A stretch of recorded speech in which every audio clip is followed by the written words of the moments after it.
학우 여러분 안녕하십니까? 여기는 콜사인 DKBS입니다. 지금부터 한국의 푸른 목소리 DKBS에서 보내드리는 5월 20일 점심 방송을 시작하겠습니다.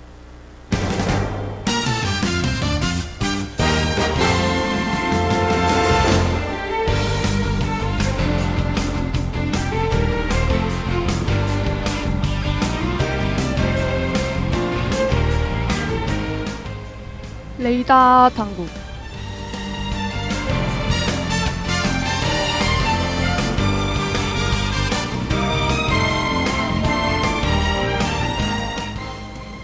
학우 여러분 안녕하십니까? 교내의 소식을 전해드리는 5월 20일 수요일 레이더 당국의 진행을 맡은 안효리입니다. K건설안전 AI 공모전을 안내합니다. 2026 대한민국 ESG 청년 웹툰 공모전을 안내합니다. 2026학년도 교내 환경정화 봉사활동 참여자 모집을 안내합니다. 반도체 웨이브 융합전공 계절학기 수강 신청을 안내합니다.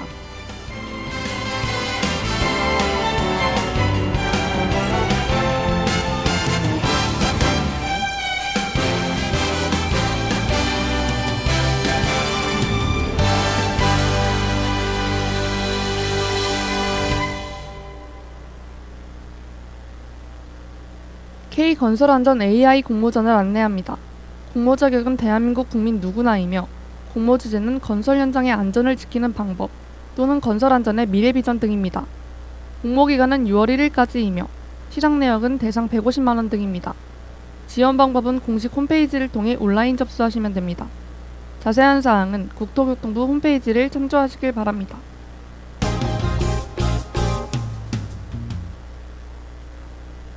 (2026) 대한민국 ESG 청년 웹툰 공모전을 안내합니다.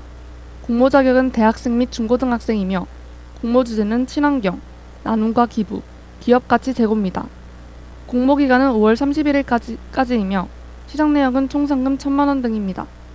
접수 방법은 공모전 운영사무국 이메일로 접수하시면 됩니다. 자세한 사항은 동반청산연구소 홈페이지를 참조하시길 바랍니다.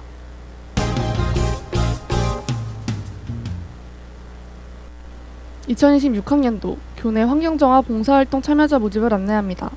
참여 대상은 단국대학교 천안캠퍼스 재학생이며 봉사 내용은 천호지 및 교내 환경정화 활동입니다. 활동 일지는 5월 28일이며 집결 장소는 학생회관 1층입니다. 참여 혜택은 행사 참여 시 봉사시간 부여이며 신청 방법은 구글 폼을 통해 접수하시면 됩니다. 자세한 사항은 포털의 공지사항을 참조하시길 바랍니다.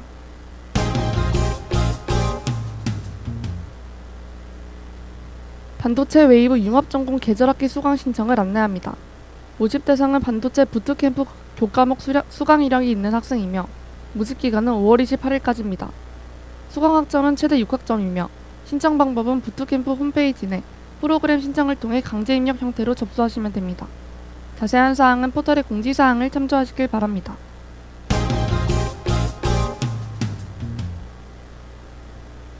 브라운백 렉처 첨식 특강을 안내합니다. 참여 대상은 단국대학교 천안캠퍼스 재학생 및 휴학생이며 신청 기간은 7월 31일까지입니다. 참여 혜택은 출석 인정 및 만족도 조사 완료 시 마일리지를 부여하며 특강 내용은 온라인 교양 추천 도서 강연입니다. 신청 방법은 영웅 스토리 비교과 프로그램에서 접수하시면 됩니다. 자세한 사항은 포털의 공지사항을 참조하시길 바랍니다. 이상으로 레이더 당국을 마칩니다. DKBS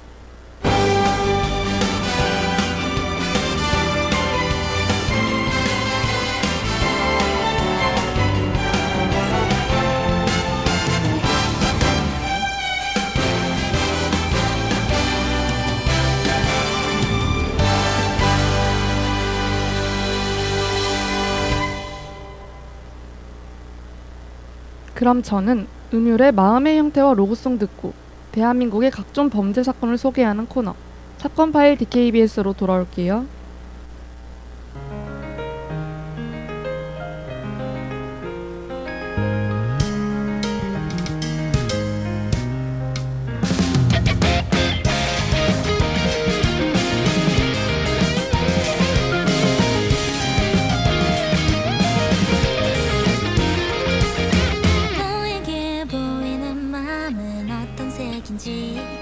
솔직하게 말해줄래 더 듣고 싶은데 너에게 들리는 목소리는 어떤지 난 매일매일 궁금해 쌓여만 가는 걸 서로 다른 색이 하나가 되던 날 그날의 생각만으로 웃음이 나는데 지나가는 시간들이 아쉽지 않을 정도로 손잡아줘 널 놓치지 않게 우리 영원히 함께할 순간을 믿어 소중한 마음을 잊지 않을게 이런 나의 마음이 이젠 하늘 위로 전해지기를 우린 기억할 거야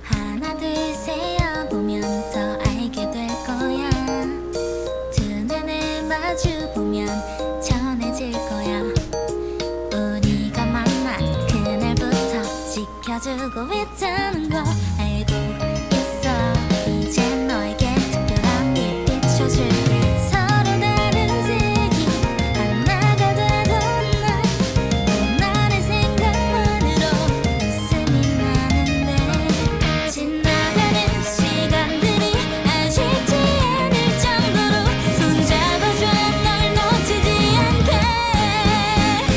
우리 영원히 함께할 순간을 믿어 소중한 마음을 잊지 않을게 이런 나의 마음이 이젠 하늘 위로 전해지기를 우린 기억할 거야 우리 영원히 함께할 순간을 믿어 소중한 마음을 잊지 않을게 이런 나의 마음이 이젠 하늘 위로 전해지기를 우린 기억할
오늘 하루도 힘을 내요 오늘 하루도 수고했어요 하루의 시작과 끝을 함께하는 우리의 목소리를 들어봐요 DKBS 신속한 정보를 전할게요 DKBS 누구보다 정확하게 DKBS 공정은 걱정하지 마요 모두와 함께해 우린 DKBS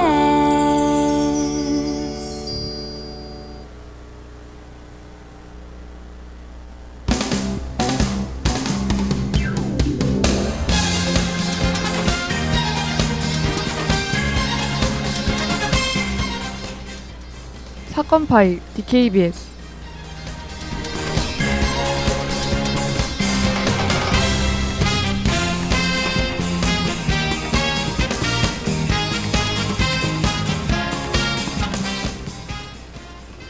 대한민국을 뒤흔들었던 각종 범죄 사건. 여러분은 지금 무엇을 놓치고 계신가요? 희미해진 발자국과 감춰진 알리바이. 그 속에 교묘하게 숨어버린 범인의 민낯을 추적합니다.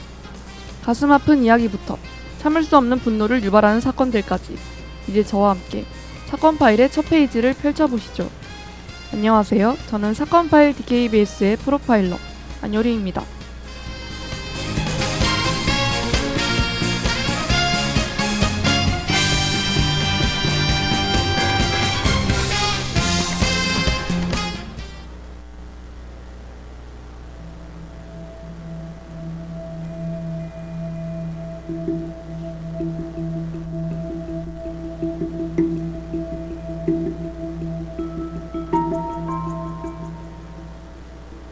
(2001년 7월 4일) 저녁 9시에 112로 신고 전화가 걸려옵니다. 성북구의 한 아파트에서 여성 시신 2구가 나왔다는 내용이었죠. 피해자들은 함께 살고 있던 사이였는데요. 30대 여성 집주인과 20대 여성 세입자였습니다. 집주인의 여동생이 언니 집에 2차례 방문했지만 인기척이 없었다고 해요. 결국 문을 강제로 열어 들어갔고 안방과 작은 방 침대 아래에서 두 사람의 시신을 발견하게 된 것입니다.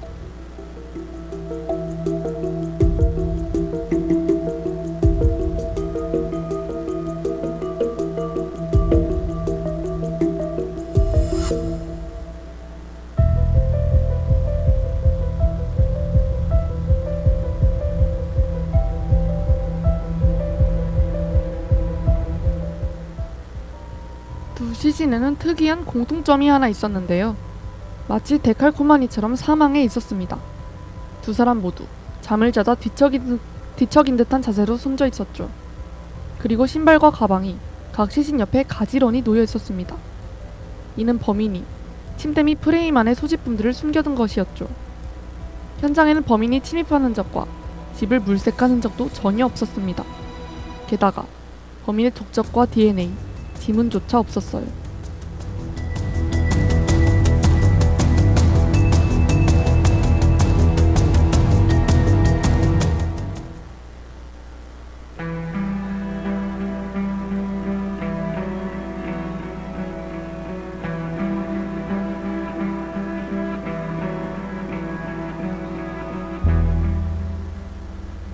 경찰은 우선 시신의 상태를 살펴봤습니다.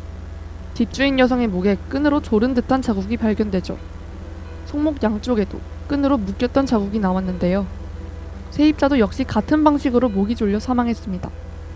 한편 시신 발견 하루 전 여러 차례에 걸쳐 집주인 여성의 전화기로 카드사에 비밀번호를 조회한 게 확인되는데요. 또한 아파트 윗집 주민은 새벽 1시부터 아래층에서 누군가 계속 떠드는 소리가 들렸다고 진술했습니다.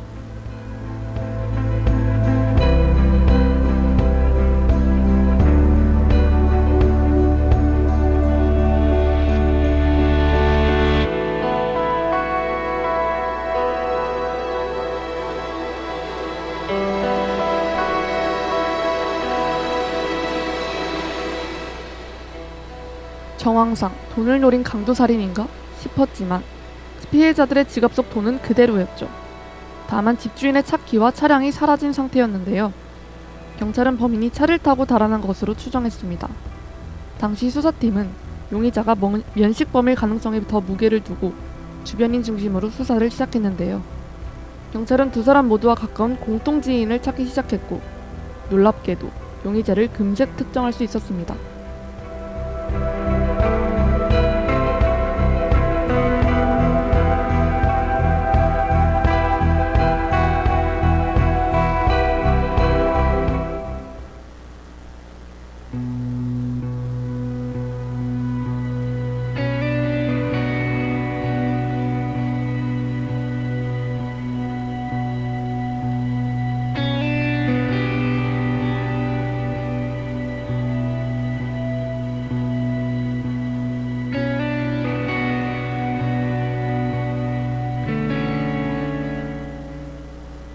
첫 번째 용의자는 집주인 여성의 전 남자친구였고 두 번째는 세입자 여성의 약혼자였습니다. 공교롭게도 이 두 사람 모두 범행이 일어난 것으로 추정되는 시간대에 아파트를 찾았던 사실이 확인됐는데요. 약혼자는 세입자를 만나러 왔지만 아무도 없는 것 같아 그대로 돌아갔다고 진술했습니다. 반면 집주인의 전 남자친구는 늦은 새벽 술에 취해서 주차장에 차를 세우고 차 안에서 잠을 잤다고 말했죠.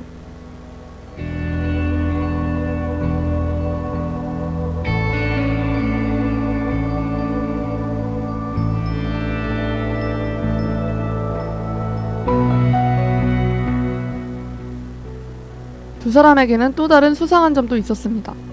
세입자의 약혼자는 그녀에게 3천만 원가량의 빚을 지고 있었고 최근 외도 문제까지 겹치며 큰 갈등을 빚고 있었는데요. 집주인의 전 남자친구 역시 피해자와 최근 심하게 다툰 사실이 확인됐습니다.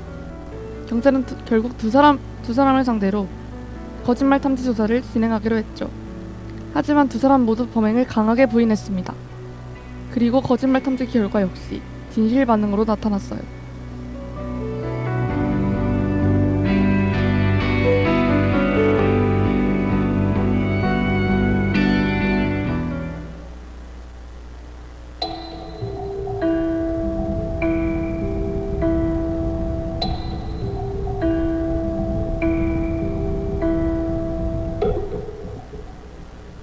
결국 두 사람 모두 범인이 아니었던 것으로 드러났습니다.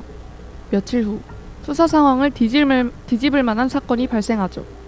바로 진짜 용의자가 나타난 겁니다. 서울 동대문의 한 ATM기 CCTV 속 찍힌 한 남성이었죠. 이 남성은 피해자들 사망 추정 시간인 새벽 1시 이후 오전 9시와 10시에 총 380만 원을 집주인 카드에서 인출했습니다. 이 남성은 대체 누구인 걸까요?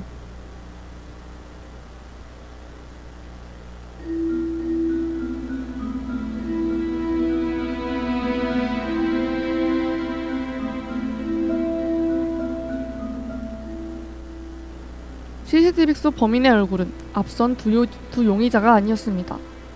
경찰은 영상 속 범인의 얼굴로 공개수배 전단지를 만들었는데요. 뜬금없이 부천경찰서에서 전화가 걸려옵니다. 부천경찰서의 한 형사가 공개수배지를 보고 자신이 쫓는 범인과 얼굴이 똑같아 연락을 한 것이었어요. 당시 부천에서는 한 20대 여성 실종자가 평택묘지에서 시신으로 발견된 사건이 있었습니다. 그 사건 용의자의 얼굴과 똑같은 것이었죠.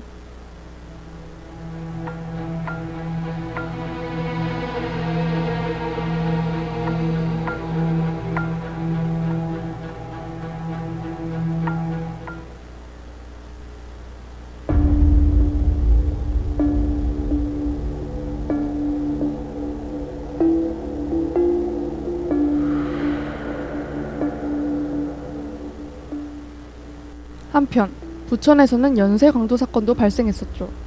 그 용의자는 성북구와 부천 살인 사건의 용의자와 동일 인물이었습니다. 강도 사건을 저지를 당시 범인의 차량을 목격한 사람이 있었는데요. 경찰은 그 차량을 수배해 범인의 집으로 향했습니다. 그런데 현장을 찾은 형사들은 뜻밖의 사실을 확인하게 되죠. 용의자의 옆집이 바로 평택에서 시신으로 발견된 여성의 집이었던 겁니다. 이를 수상하게 여긴 경찰은 곧바로 구속영장을 발부했어요.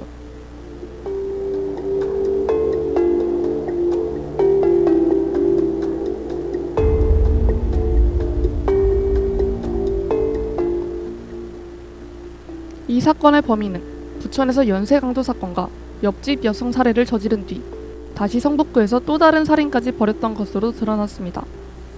이후 경찰이 범인의 차량을 확보해 수색한 결과 운전석 아래에서 훔친 현금과 범행 도구들이 발견됐는데요. 결국 결정적인 증거들이 나오면서 범인은 체포됐습니다. 범인은 부천 살인 사건의 범행 이유가 사업 실패로 인해 돈이 필요해서 저질렀다고 진술했죠.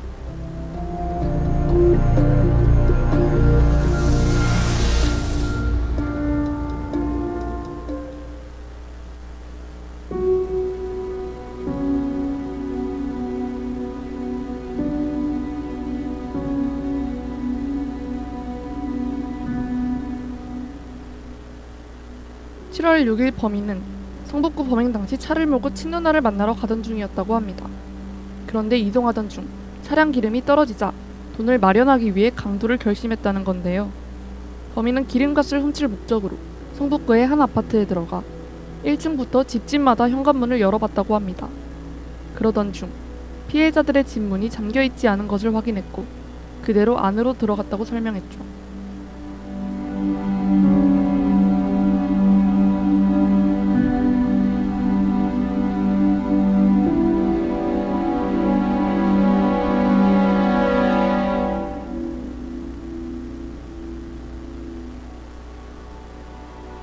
평소 피해자들은 집 문단속을 철저히 했다고 합니다. 하지만 사건 당일은 집주인과 세입자 모두 몸 상태가 좋지 않았고 귀가 후 미처 문을 잠그지 못했던 것으로 전해졌는데요. 집 안으로 들어온 범인은 처음에는 안방으로 향했지만 방문이 잠겨 있어 들어가지 못했다고 합니다. 결국 세입자의 방으로 발길을 돌렸고 잠에서 깬 세입자가 비명을 지르며 강하게 저항하자 목을 졸라 살해했다고 진술했죠.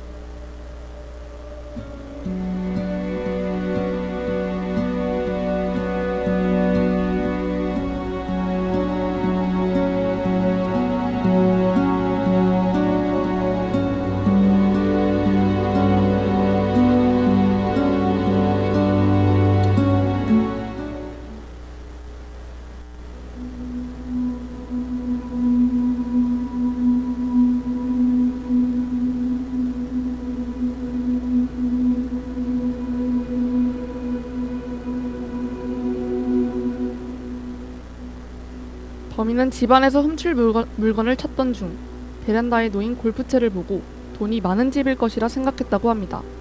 그리고 곧바로 베란다 창문을 통해 집주인의 방으로 넘어갔죠. 방 안으로 들어간 범인은 자고 있던 집주인의 손발을 먼저 묶은 뒤 귀금속을 훔치기 시작했습니다. 그 후 집주인이 자신의 얼굴을 봤다는 이유로 신고할 것을 두려워해 결국 살해했다고 진술했어요.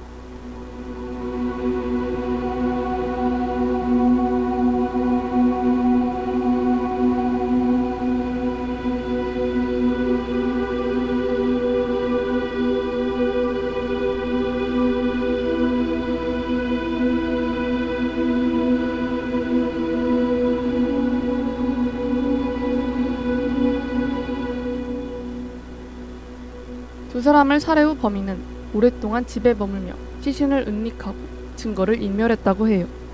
이후 새벽에는 집주인의 카드 비밀번호를 알아내기 위해 카드사에 직접 전화하며 2차례 확인까지 했습니다. 가장 충격적인 점은 단지 돈을 훔치기 위해 살인까지 저질렀다는 사실, 그리고 범행 직후 아무 일도 없었던 듯 가족과 저녁 식사를 했다는 점이었죠. 죄의식조차 보이지 않았던 범인은 사형을 선고받았고 현재까지 복역 중입니다.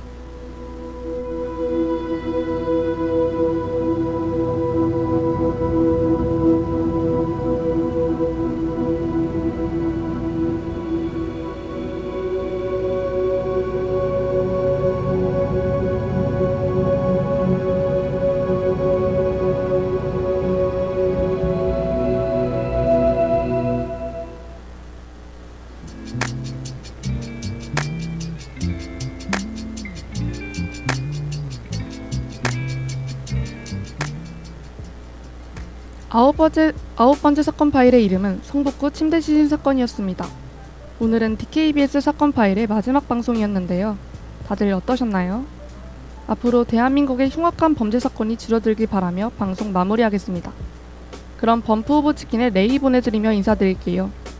지금까지 이 방송을 함께한 서윤 PD와 수빈 엔지니어에게도 고마움을 전합니다. 저는 여기서 인사드리지만 DKBS는 다음 학기에 더 다양한 코너로 여러분을 찾아올 테니 많은 기대 부탁드려요. 안녕.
ちを現実が塗り替えてくよ。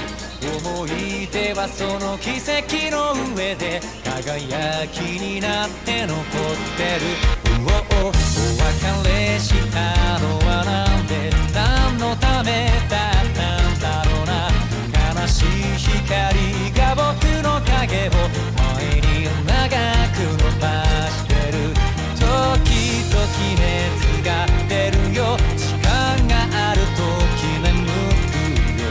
夢だとわかるその中で君と会ってからまた行こう。平成とはほんの通り終わらない暗闇にも星を思い浮かべたなら続きがの中だった。あんまり泣かなくなっても靴を新しくしても大丈夫だ。あの痛みは忘れたって消えやしない。伝えたかったことがきっとあったんだろうな。おそらくはりきたりなんだろうけどこんなにも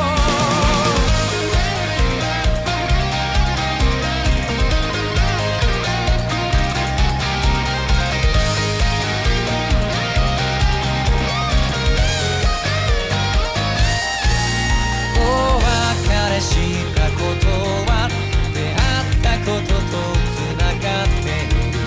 あの透明な水星は透明だからなくならない。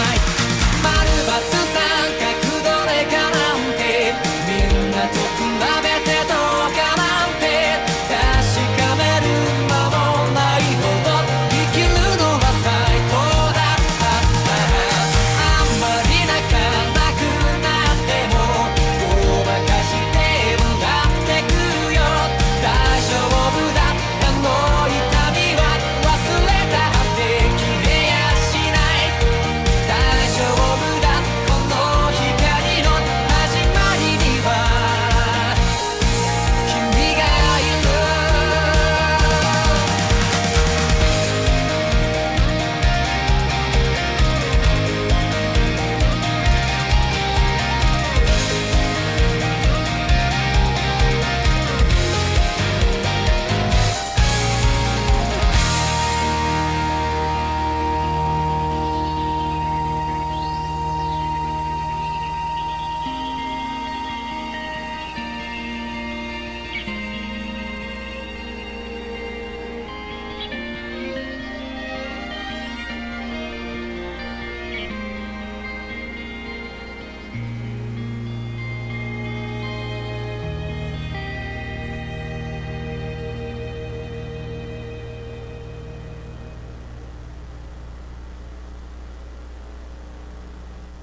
참의 소리, 공정의 소리. 여기는 단국대학교 방송국입니다. 지금까지 연출 이서윤, 기술 조수빈, 진행 안효림, 제작의 DKBL였습니다.